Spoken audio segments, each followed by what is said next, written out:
El sol apenas había asomado en el horizonte cuando el rey Acab de Israel se preparaba para una decisión monumental. Hacía semanas que los rumores de guerra crecían, y Ramot de Galaad, una ciudad estratégica en las fronteras del reino, se convertía en el foco de sus ambiciones. Acab sabía que la toma de esa ciudad fortalecería su dominio, y la oportunidad de expandir sus tierras era irresistible. Sin embargo, había algo que lo inquietaba, una creciente sensación de desasosiego que no podía explicar. La tensión en el reino de Israel era palpable. Aunque Acab gobernaba con mano firme, siempre dependía de la orientación de los profetas antes de tomar grandes decisiones, y la guerra no sería una excepción. A su lado, el rey Josafat de Judá, su aliado, permanecía observador, aún dudoso respecto a la empresa militar. Más devoto y prudente que Acab, Josafat insistía en que la voluntad de Dios debía ser consultada antes de que se desenvainara cualquier espada. Tenemos los números y la fuerza, pero ¿es esta la voluntad del Señor?, preguntó Josafat mientras ambos estudiaban los mapas de batalla. Acab, por más confianza que tuviera en sus fuerzas, sentía la necesidad de asegurar una bendición divina para su campaña. Sin eso, incluso el ejército más poderoso podría enfrentar la derrota. Con un gesto impaciente, ordenó que sus profetas fueran convocados al palacio. «Tráiganme a los profetas», declaró Acab, su voz resonando por el salón del trono. «Quiero saber si Ramot de Galaad caerá en mis manos». Y así, el destino comenzó a desenvolverse, mientras una verdad mucho mayor y más oscura aguardaba por ser revelada. Si te está gustando esta historia y quieres seguir el desenlace de esta impactante profecía, suscríbete al canal y activa la campanita para no perderte los próximos capítulos. No te olvides de dejar tu like para apoyar nuestro contenido y compartir esta fascinante historia con más personas. En pocos minutos, la sala del trono se llenó de profetas, todos dispuestos a agradar al rey. Sus mantos coloridos y gestos dramáticos creaban una atmósfera teatral, mientras cada uno se esforzaba por ser el primero en hablar. Acab, sentado en su trono con una mirada severa, esperaba la confirmación que deseaba, y no pasó mucho tiempo antes de que los profetas comenzaran a proclamar sus visiones de victoria. «Marcha, oh rey», gritó uno de ellos, levantando las manos al cielo. «El Señor entregará Ramot de Galaad en tus manos». Otros profetas pronto lo siguieron en coro, repitiendo predicciones similares, cada vez más exaltadas. La sala parecía vibrar con el fervor de sus palabras, y Acab, aunque rodeado de promesas de gloria, sentía una leve inquietud en su corazón. Había una armonía artificial en todas esas predicciones, algo que, a pesar de ser halagador, sonaba falso. Mientras los profetas continuaban, Josafat observaba en silencio. Algo allí también lo perturbaba. Las predicciones parecían sospechosamente convenientes, como si estuvieran dictadas por el deseo de agradar al rey, y no por la voluntad de Dios. ¿Hay algún otro profeta que podamos consultar?, preguntó Josafat con cautela, dirigiéndose a Acab. ¿Alguien que no haya sido convocado entre estos? Acab dio un leve suspiro de frustración, sabiendo exactamente a quién se refería Josafat. Había un profeta en Israel que no era como los demás. Miqueas, hijo de Imla, era conocido por sus profecías austeras y, a los ojos de Acab, pesimistas. Cada vez que lo consultaba, la respuesta siempre era amarga y contraria a sus deseos. «Hay un hombre», respondió Acab con desgana. «Miqueas, hijo de Imla, pero lo odio, porque nunca profetiza nada bueno para mí, solo desgracias». Josafat, firme en su fe, insistió. «Que el rey no diga tal cosa. Llamemos a ese Miqueas para que podamos escuchar lo que tiene que decir». Aunque molesto, Acab ordenó que un mensajero fuera enviado para buscar a Miqueas. Mientras los falsos profetas seguían llenando la sala con promesas vacías, el verdadero juicio de Dios se acercaba, cargado en la boca de un hombre que no temía la verdad. El mensajero de Acab cabalgó rápidamente hasta la pequeña aldea donde vivía Miqueas.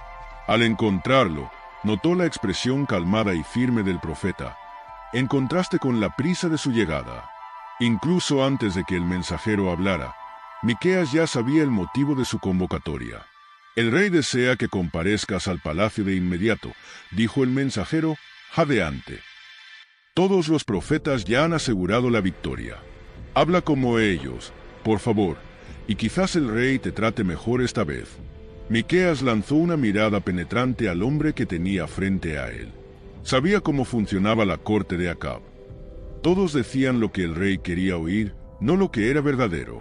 Pero Miqueas era diferente. Su lealtad no era al trono, sino al Dios al que servía. «Solo puedo decir lo que el Señor me ordene», respondió Miqueas, con voz firme e inmutable. El mensajero, nervioso, no respondió nada. El camino de regreso al palacio fue silencioso, con solo el sonido de los cascos de los caballos rompiendo la tranquilidad de la mañana. Cuando finalmente llegaron, la sala estaba aún más llena y caótica que antes. Los falsos profetas continuaban exaltando a Acab, algunos llegando al punto de realizar actuaciones dramáticas de la supuesta victoria que lo aguardaba. Miqueas fue conducido directamente ante el rey. Acab lo miró con desconfianza, con el recuerdo de las profecías anteriores aún vivo en su mente. El profeta solitario era una figura pequeña y sencilla entre los demás, pero su presencia emanaba algo diferente, algo poderoso. «Miqueas», dijo Acab con sarcasmo. Sin vacilar, Miqueas, con una sonrisa irónica, respondió: «Ve y vencerás, porque el Señor entregará la ciudad en tus manos». Acab, sin embargo, percibió la falsedad en sus palabras. Conocía demasiado bien a Miqueas para creer en esa respuesta simplista. «¿Cuántas veces debo insistir en que me hables solo la verdad en el nombre del Señor?» La verdad estaba a punto de ser revelada, y traería consigo un destino sombrío. La sala se silenció mientras Miqueas se enderezaba, listo para entregar el verdadero mensaje que traía. Miró directamente a Acab, y en su expresión ya no quedaba rastro de la ironía anterior. Era el momento de hablar la verdad, sin importar las consecuencias. «Escucha, entonces, la palabra del Señor», dijo Miqueas, su voz clara e imponente. «Vi a todo Israel disperso por los montes, como ovejas sin pastor. Y el Señor dijo: estos no tienen maestro, que cada uno vuelva en paz a su casa». Los murmullos comenzaron a extenderse por la sala. El significado de esa visión era claro para todos. Acab no volvería de la batalla. Los soldados de Israel quedarían a su suerte, sin su líder para guiarlos. La tensión en el aire creció, y los falsos profetas, que hasta entonces se deleitaban con sus predicciones de victoria, se inquietaron, incómodos con la profecía de Miqueas. Acab, sin embargo, permaneció inmóvil por un momento, su rostro endurecido. Finalmente, se volvió hacia Josafat y, con desdén, exclamó: «¿No te lo dije? Nunca profetiza nada bueno para mí, solo desgracias. Escucha aún más la palabra del Señor». Vi al Señor sentado en su trono, y todo el ejército celestial estaba alrededor de él. Y el Señor dijo: «¿Quién engañará a Acab para que vaya y caiga en Ramot de Galaad?». Un espíritu se presentó delante del Señor y dijo: «Yo lo engañaré». Y el Señor le preguntó: «¿Cómo?».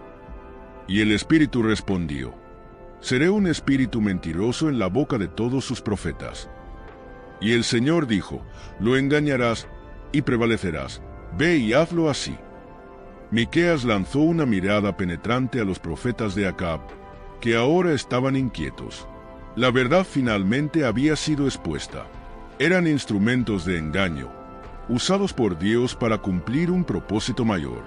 El destino de Acab estaba sellado, y nada de lo que dijeran podría cambiarlo. El silencio en la sala era casi palpable. Nadie se atrevía a interrumpir. El rey Acab, visiblemente perturbado, intentaba mantener la compostura, pero el miedo empezaba a infiltrarse en su semblante. Aún así, se negaba a creer en la gravedad de la visión de Miqueas. «Pónganlo en prisión», ordenó Acab, su voz cortante y amarga, «y que solo reciba pan y agua hasta que yo regrese en paz de la batalla». Miqueas, mirando fijamente a Acab, respondió con calma: Si regresas en paz, el Señor no ha hablado por mí. Oigan bien, todos ustedes. El peso de la verdad flotaba sobre la corte, mientras el destino de Acab avanzaba inexorablemente hacia el desenlace que Miqueas había revelado. La tensión en el salón era casi palpable. Acab, furioso por las palabras de Miqueas, se encontraba impotente ante la profecía, pero no mostraría debilidad. Su ira se transformó en una orden autoritaria, tratando de mantener el control frente a sus aliados y consejeros. Con un gesto brusco, hizo una señal a los guardias. Ordenó a Acab, aún sintiendo el peso de las palabras de Miqueas: mantenedlo preso hasta que yo regrese en paz. Verá que sus palabras son vanas. Miqueas, siendo conducido por los guardias, no opuso resistencia. Sus pasos eran lentos y firmes, y su voz resonó una última vez en el salón antes de desaparecer en las sombras de la prisión. Si regresas en paz, el Señor no ha hablado por mí. Las palabras de Miqueas resonaban en la mente de todos los presentes, especialmente en la de Josafat. El rey de Judá observaba el desarrollo de los acontecimientos con una mezcla de inquietud y resignación. Había insistido en que se escuchara a un verdadero profeta, y ahora que la verdad había sido revelada, no podía ignorar el sombrío presentimiento que lo dominaba. Acab, sin embargo, se mantuvo firme en su decisión. Aunque la visión de Miqueas había sacudido la confianza de muchos, él seguía confiando en sus falsos profetas y en la fuerza de su ejército. Incluso el rey más orgulloso tiene un límite para cuánto puede ignorar.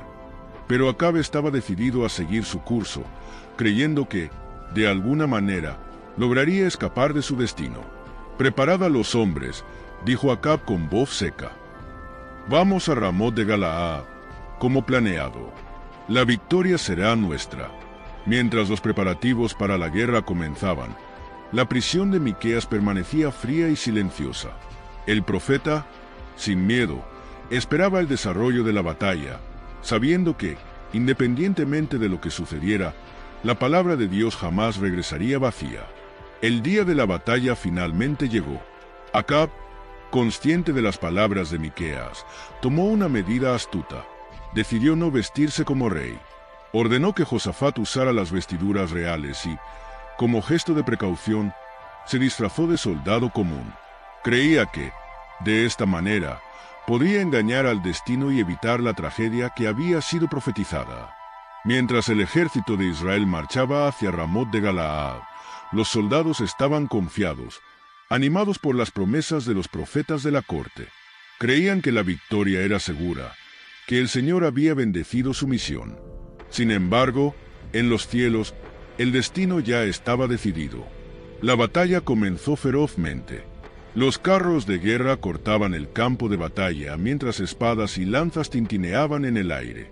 Acab, mezclado entre los soldados, observaba con nerviosismo, siempre atento a cualquier señal de peligro. Por otro lado, los soldados enemigos habían recibido órdenes de cazar al rey de Israel. Cuando los hombres de Ramot avistaron a Josafat con sus vestiduras reales, inmediatamente avanzaron hacia él, creyendo que era Acab. Josafat, dándose cuenta del error, gritó desesperado, pidiendo ayuda. Al percatarse de que no era el rey de Israel, los enemigos retrocedieron, y el verdadero Acab respiró aliviado por unos instantes, creyendo que su plan había funcionado. Pero el destino no puede ser engañado. En medio del caos de la batalla, un arquero sirio, sin saber de quién se trataba, disparó una flecha al azar. Voló por el aire con precisión mortal, alcanzando a Acab entre las uniones de su armadura. El rey, sintiendo el dolor intenso y repentino, miró hacia abajo y vio que la sangre comenzaba a correr. Fue llevado de inmediato de vuelta a su carro, mientras sus hombres intentaban mantenerlo con vida. Durante horas, Acab agonizó, su cuerpo debilitándose a medida que la sangre no dejaba de fluir. Con la puesta del sol, su fuerza se agotó por completo. Y así, como Miqueas había profetizado, el rey Acab murió ese día, dejando al ejército de Israel disperso, como ovejas sin pastor. La batalla estaba perdida. Ramot de Galaad no fue conquistada, y el ejército regresó en desorden. El cuerpo de Acab yacía en el carro de guerra, envuelto en un silencio mortal. Sus soldados, desolados, no sabían qué hacer. La noticia de la muerte del rey se extendió como fuego por el campo de batalla, y la moral del ejército de Israel se desplomó por completo. Hombres que antes blandían sus espadas con confianza, ahora miraban a su alrededor, perdidos, como si el propio suelo les hubiera desaparecido bajo los pies. La derrota no era solo militar, era espiritual. Josafat, a salvo en el campamento, supo la noticia y sintió un frío recorrerle la espalda. Había luchado junto a Acab, incluso contra su mejor juicio, y ahora veía el terrible cumplimiento de la profecía.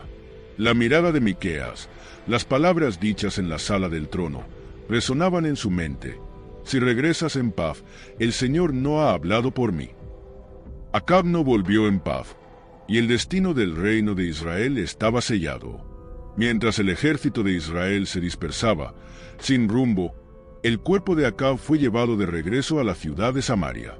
Su carro, teñido de sangre, fue lavado junto al estanque de la ciudad, y los perros lamieron la sangre del rey, tal como el profeta Elías había predicho años antes. La reina Jezabel, conocida por su fortaleza y ambición implacable, permaneció de pie en los muros del palacio, observando el cortejo silencioso que traía el cuerpo de su esposo. Sus ojos no derramaban lágrimas, pero su mente maquinaba. Sabía que la muerte de Acab era el comienzo de una nueva fase, tanto para ella como para el reino. Dentro del palacio, una atmósfera pesada flotaba. Los consejeros del rey discutían en susurros el futuro incierto. ¿Quién gobernaría Israel ahora? Acab había dejado hijos, pero ninguno de ellos poseía la fuerza ni la astucia necesarias para controlar un reino dividido y debilitado. Jezabel, una mujer que siempre había actuado tras bambalinas en el poder, vio una oportunidad. Ella, que había introducido el culto a Baal en el reino y se había enfrentado a los profetas de Dios con implacable convicción, estaba dispuesta a luchar para mantener el control. Sin embargo, sabía que el destino estaba en su contra, al igual que lo estuvo contra su marido. Mientras tanto, en Judá, Josafat regresaba a Jerusalén con el corazón pesado. Era un hombre de fe, y la muerte de Acab, así como la forma en que todo se había desarrollado, era una lección dolorosa. Había actuado por una alianza política, intentando mantener la paz y fortalecer los lazos entre los dos reinos, pero ahora sentía que no debía haber ignorado las señales divinas. La advertencia de Miqueas era clara, pero Josafat, en su deseo de mantener la unidad, había sido cómplice de una decisión que resultó en tragedia. En medio del caos, la profecía de Miqueas resonaba como un recordatorio eterno. La verdad de Dios prevalece, sin importar cuánto se opongan a ella, y el destino de los reyes y los reinos está en las manos del Altísimo. Acab, que en otro tiempo había gobernado con poder, fue derribado por su propia arrogancia, su negativa a escuchar la verdad. Ahora, el trono de Israel estaba vulnerable, y las naciones vecinas, conscientes de la debilidad interna, comenzaban a prepararse para atacar. Pero la verdadera batalla aún no había terminado. Jezabel, implacable como siempre, planeaba su próximo movimiento. Aunque el rey estaba muerto, su legado oscuro seguía reverberando por toda la tierra de Israel. Y, en las sombras, los profetas de Dios continuaban observando, sabiendo que la mano del Señor seguía actuando, trayendo juicio sobre los impíos y justicia a los fieles. El fin de Acab era solo el comienzo de una nueva era de turbulencia. El reino de Israel, dividido entre la idolatría y la verdad, enfrentaba días oscuros por delante. La muerte de Acab marcó el fin de una era en Israel, pero no trajo paz ni resolución. Su legado de desobediencia y arrogancia dejó al reino debilitado y vulnerable, mientras Jezabel planeaba su próximo movimiento, aferrándose al poder. La profecía de Miqueas no solo reveló el juicio sobre un rey, sino que también subrayó la inquebrantable verdad de que los planes de Dios siempre prevalecen, sin importar la resistencia de los hombres. Los días oscuros para Israel apenas comenzaban, y la batalla entre la verdad divina y la idolatría continuaría resonando en los corazones de la nación. Si te ha gustado esta historia, no olvides darle like y suscribirte al canal para no perderte los próximos capítulos. Activa la campanita para estar al tanto de todo nuestro contenido.